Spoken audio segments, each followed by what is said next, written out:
Hi, this is Scott Garibay, and today we're going to talk about another type of Dungeons & Dragons participant, and we're going to talk about lead.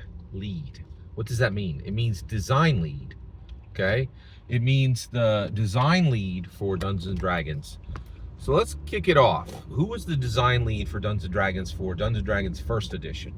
It was Gary Gygax in 1974, okay? Then it was Troy Denning in 1989 for Second Edition. Then it was Jonathan Tweet for Third Edition in 2000. Then it was Robert Hainsou in 2008 for Fourth Edition. Then it was Mike Merles in 2014 for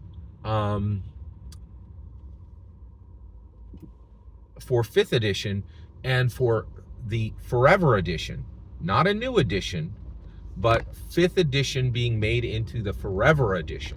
Okay, and that's what we're getting in May this year. Might be a month or two after that, but in 2024 we will get the Dungeons & Dragons Forever Edition. There will only be one version of and that will actually wash back and make all editions of Dungeons & Dragons one. There is only one D&D. There's just one version of Dungeons & Dragons now, and that lead is a co-lead of Jeremy Crawford and Chris Perkins. Now, I got some bad news for you. Okay, so here's the problem.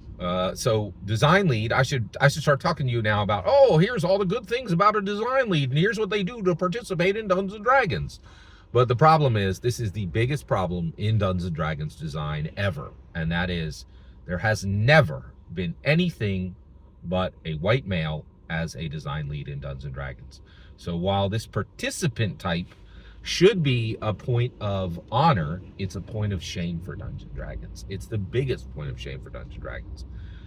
I think Kate Welsh was the first person that was specifically chosen, the chosen one, just like Anakin, just like Harry Potter, that was specifically chosen to break this horrible, shameful aspect of Dungeons & Dragons history, right?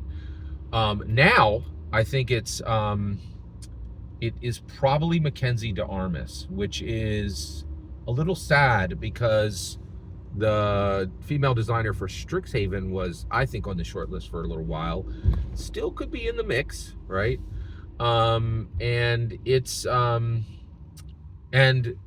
so this is a participant type in Dungeons & Dragons, and they have massively impacted Dungeons & Dragons design in the rules, the layout, the art that's been used, all of those things.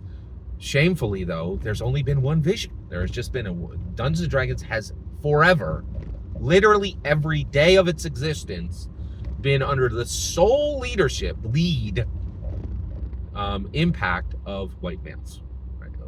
Literally middle-aged white males, right?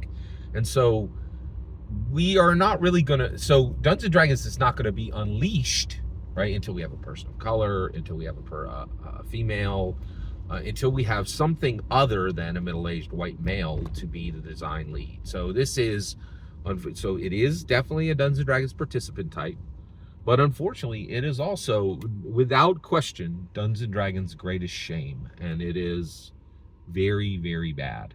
Every single word you just heard is my humble opinion. What's important is when I get to hear your humble opinion, when you get in the comments and send your traffic. Please consider liking and subscribing, and have a wonderful millennium.